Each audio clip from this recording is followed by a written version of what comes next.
se enriqueça, parte 2. A civilização se constrói sobre o capital. A quantidade de dinheiro exigida para a construção e manutenção de estradas de ferros e navios usados para a entrega daquela simples refeição matinal é tão imensa que surpreende a imaginação. Alcança montante de centenas de milhares de dólares, sem mencionar os exércitos de empregados treinados exigidos para operar trens e navios. Transporte é apenas uma parte das exigências da civilização moderna na América capitalista. Antes que qualquer coisa possa ser transportada, algo deve ser plantado no solo ou manufaturado e preparado para o mercado. Isso requer mais de milhões de dólares em equipamento, maquinária, embalagem, encaixotamento, venda e salários de milhões de homens e mulheres. Navios e estradas de ferro não brotam do solo, nem funcionam automaticamente. Eles surgem em resposta aos reclamos da civilização por meio do trabalho, engenho e capacidade organizadora de homens que têm imaginação, fé, entusiasmo, decisão e persistência. São homens conhecidos como capitalistas. São motivados pelo desejo de construir, alcançar, prestar serviços úteis, ganhar lucros e acumular riquezas. E porque prestam serviços sem quais não existiriam civilização. Colocam-se no caminho das grandes riquezas. Apenas para manter essa descrição simples e compreensível, acrescentarei que estes capitalistas são os mesmos homens de quem muitos de nós ouvimos oradores de praça pública falar mal. São os mesmos homens a quem os radicais, os negociantes escusos, os políticos desonestos e os líderes trabalhistas venais se referem como interesses predatórios ou austerity. Não estou tentando fazer uma petição a favor ou contra qualquer grupo de homens ou sistema econômico. Não estou tentando condenar a defesa coletiva dos direitos trabalhistas quando me refiro aos líderes sindicais desonestos. Nem estou querendo dar carta branca a todos os indivíduos desconhecidos como capitalistas. O propósito deste livro, propósito ao qual lealmente dediquei mais de meio século, é mostrar a todos que desejam tal conhecimento a mais confiável filosofia para os indivíduos acumularem riquezas em quaisquer quantidades que desejam. Analisei aqui as vantagens econômicas do sistema capitalista como o do duplo propósito de mostrar que, primeiro, todos os que procuram riquezas devem reconhecer e adaptar-se ao sistema que governa todos os meios de aproximação às fortunas, grandes ou pequenas. 2. Apresentar o outro lado do quadro que tem sido mostrado por políticos e demagogos que deliberadamente encobrem aspectos das questões que eles apresentam ao se referirem ao capital organizado como a algo pernicioso. Estamos num país capitalista.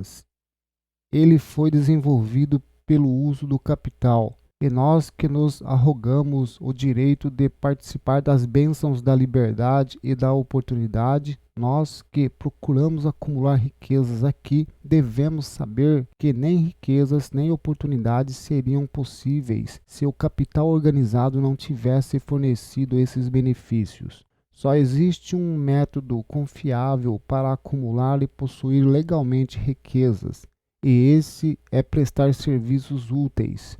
Nenhum sistema foi jamais criado por meio do qual os homens possam adquirir riquezas legalmente por mera força de números ou sem dar em troca um valor equivalente a uma forma ou outra.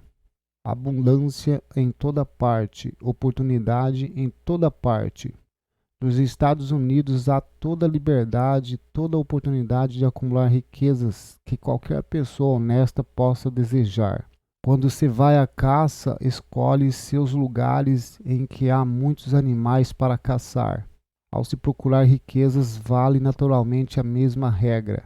Se você procura riquezas, não se esqueça das possibilidades de um país cujos cidadãos são tão ricos que as mulheres gastam anualmente milhões de dólares em batom, rouge e outros cosméticos. Se é o dinheiro que você procura, considere com atenção um país que gasta milhões de dólares anualmente em cigarros. Não se apresse demais em afastar-se de um país cujo povo voluntariamente, mesmo com avidez, gaste milhões de dólares por ano em futebol, beisebol e lutas de boxe. Lembre-se também que isso é apenas o começo das fontes disponíveis para a acumulação de riqueza. Apenas alguns luxos e gêneros não essenciais foram mencionados. O negócio de produção, transporte e venda desses produtos fornece emprego regular a muitos milhões de homens e mulheres que recebem por seus serviços muitos milhões de dólares mensais, gastando-os livremente, tanto em luxos como em gêneros necessários. Lembre-se especialmente que por trás de toda essa troca de mercadorias e serviços pessoais podem ser encontradas vastas oportunidades de acumular riquezas. A liberdade americana vem nesse ponto em nosso auxílio. Nada existe para detê-lo ou a quem quer que seja ao lançar-se ao esforço necessário à realização desses objetivos. Quem tiver talento, instrução ou experiências superiores pode acumular riquezas em grande escala. Os menos afortunados podem acumular pequenas quantidades. Todos podem ganhar a vida em troca de pequena quantidade de serviços. Portanto, eis aqui a questão. A oportunidade espalhou seus produtos diante de você.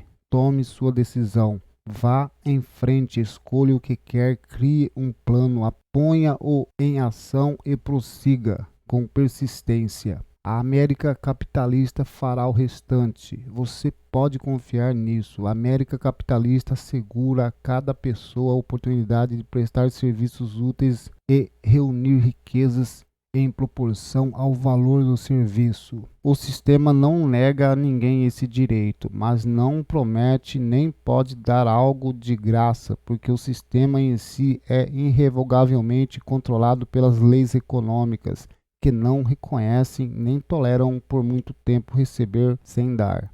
Pontos a fixar. 4 princípios dinâmicos orientam-no na formação de grupo de mente superior, que expande grandemente seu poder de ganhar dinheiro. Você pode escolher pessoas que o inspirem, que compartilhem do seu poder mental, que reflitam e aumentem sua grande fé. Explore os 11 segredos da liderança bem-sucedida, as 10 razões pelas quais os que procuram ser líderes fracassam. Eleve-se bem acima de qualquer influência negativa. Examine os 6 campos para a nova liderança e as 5 maneiras de conseguir um bom emprego em qualquer campo desejado. Escreva um resumo ou dossiê de acordo com o plano que foi fornecido e as portas lhe abrirão. Empregadores irão convidá-los a ocupar cargos importantes e bem pagos. A prosperidade americana baseia-se no capital, muito diferente em princípio do capital que você traz dentro de si. O sucesso não exige explicações, o fracasso não permite álibis. Passo número 7. Em direção à riqueza. Decisão. Você verá como cristalizar a opinião em direção e levar tal decisão adiante. Compreenderá como e quando mudar uma decisão para maiores benefícios e lucros. Análise de mais de 35 mil homens e mulheres que experimentaram o fracasso revelou o fato de que a falta de decisão estava próximo do topo da lista das 31 causas principais de fracasso.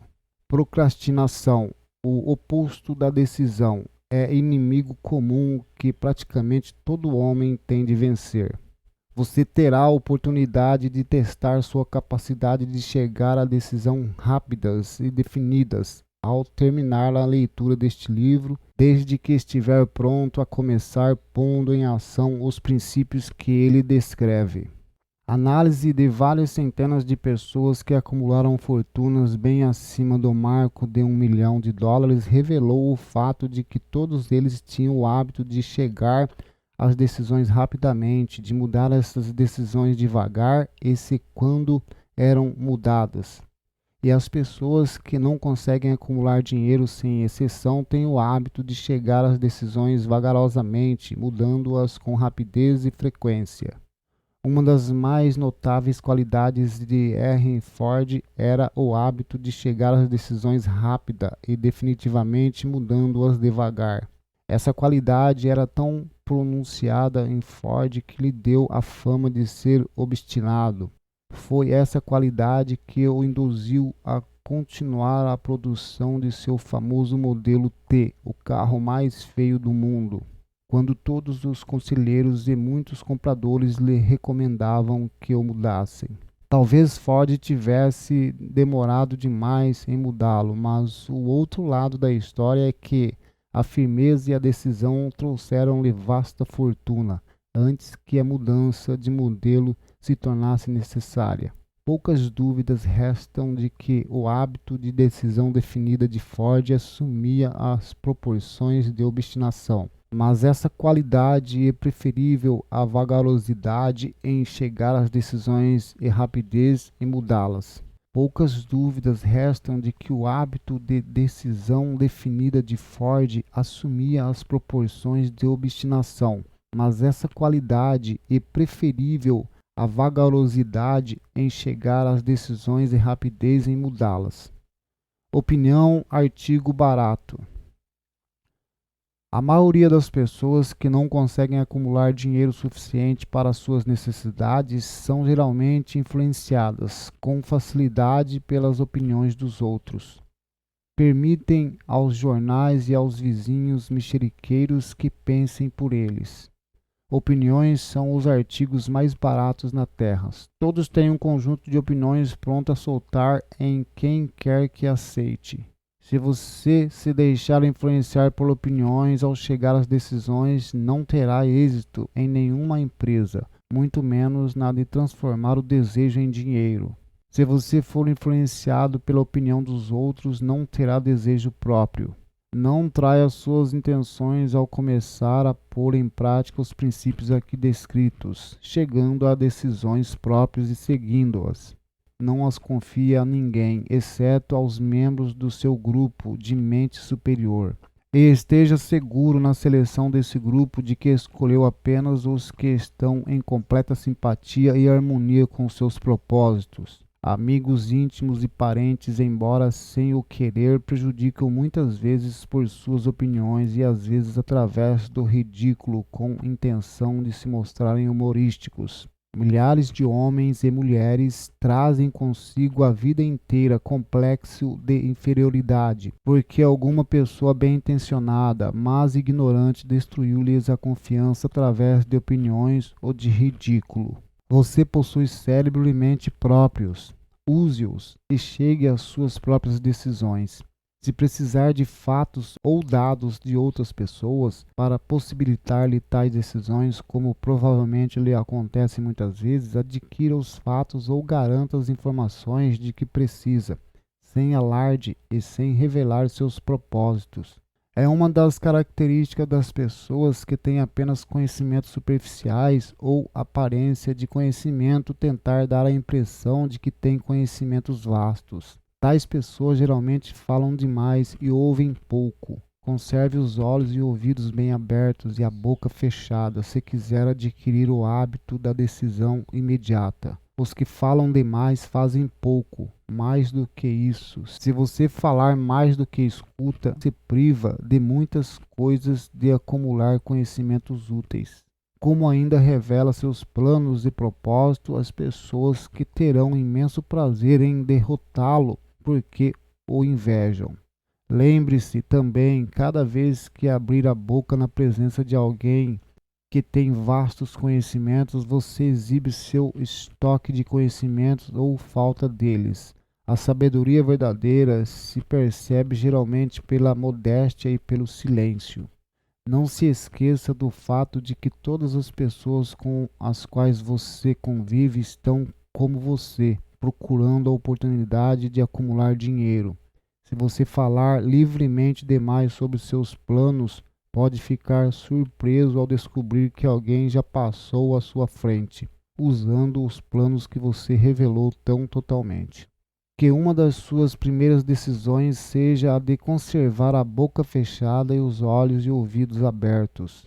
Como lembrete para seguir esse conselho, será útil copiar o seguinte epigrama em letras grandes, colocando onde possa vê-lo diariamente. Diga ao mundo que pretende fazer, mas mostre-o primeiro. É o equivalente ao dito: ações e não palavras são os que mais contam. História feita de decisões. O valor das decisões depende da coragem exigida para tomá-las. As grandes decisões que foram os fundamentos da civilização foram alcançadas à custa de grandes riscos que muitas vezes significavam possibilidade de morrer.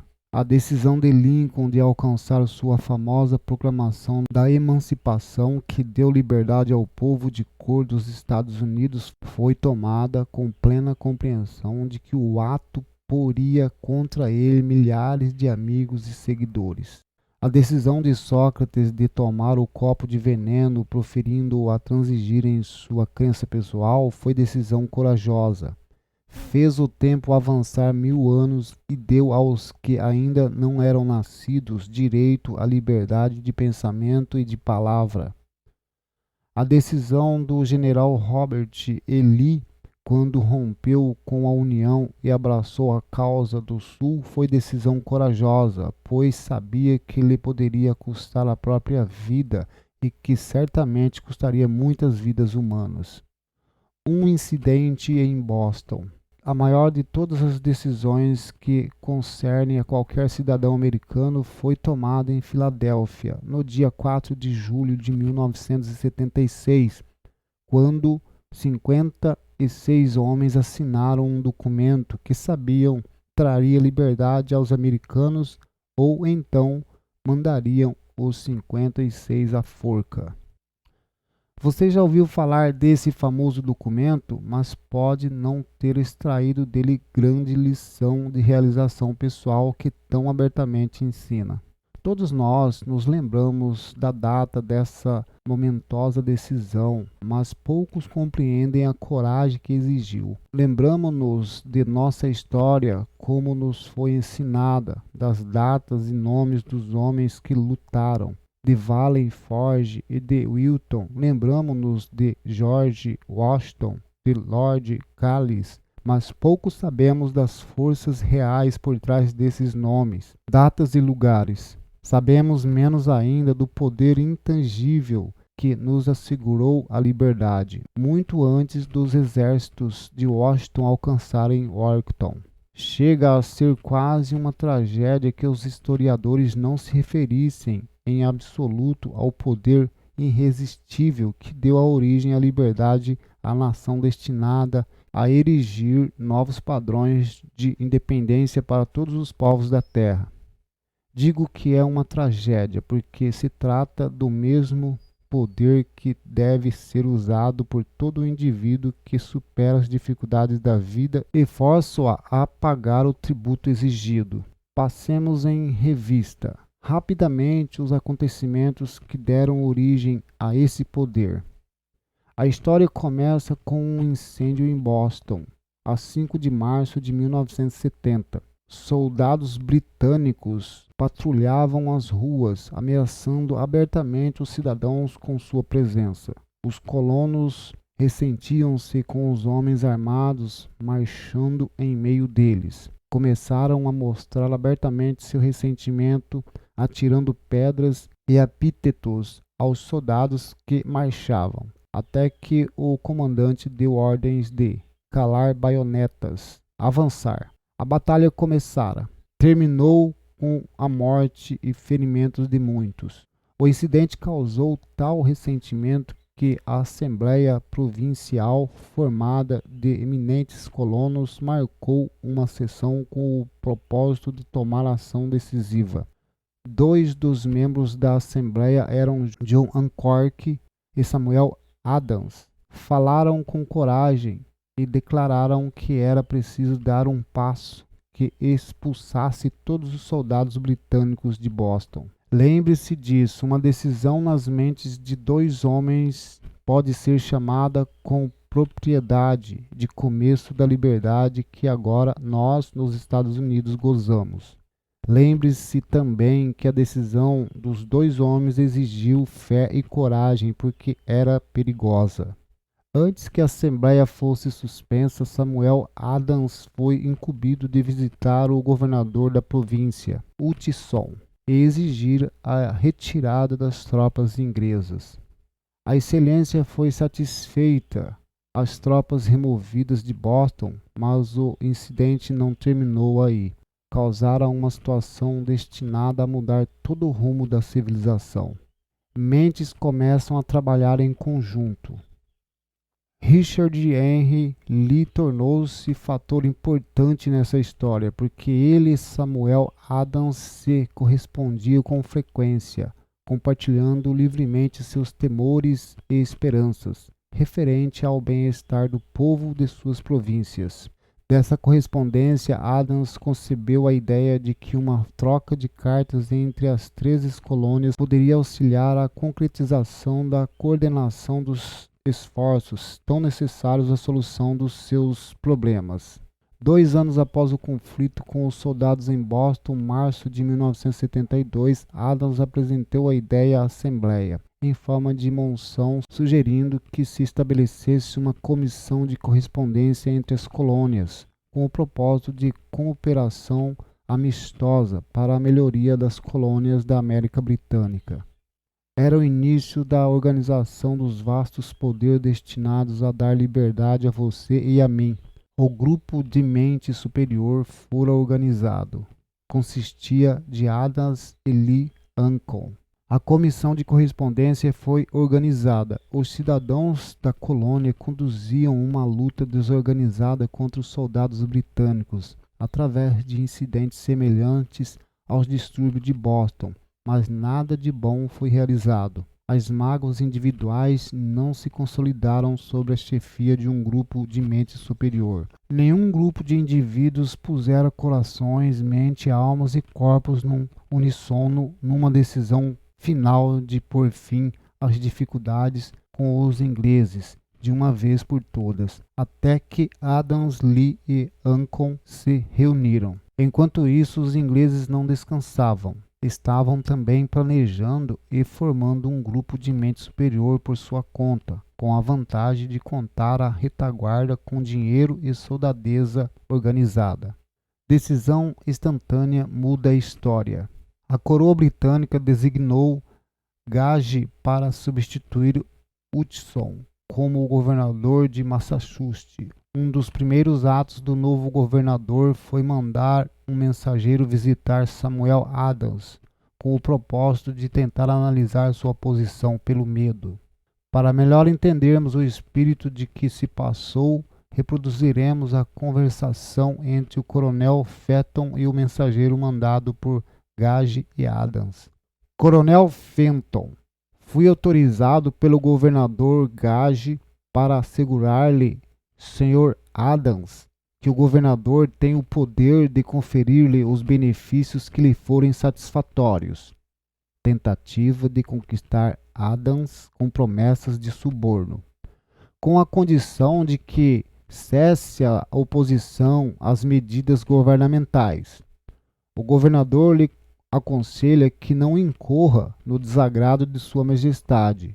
Sua conduta o torna sujeito às penalidades do ato de Henrique VII, pelo qual as pessoas podem ser enviadas à Inglaterra para julgamento por traição ou cumplicidade em traição ao critério do governador da província.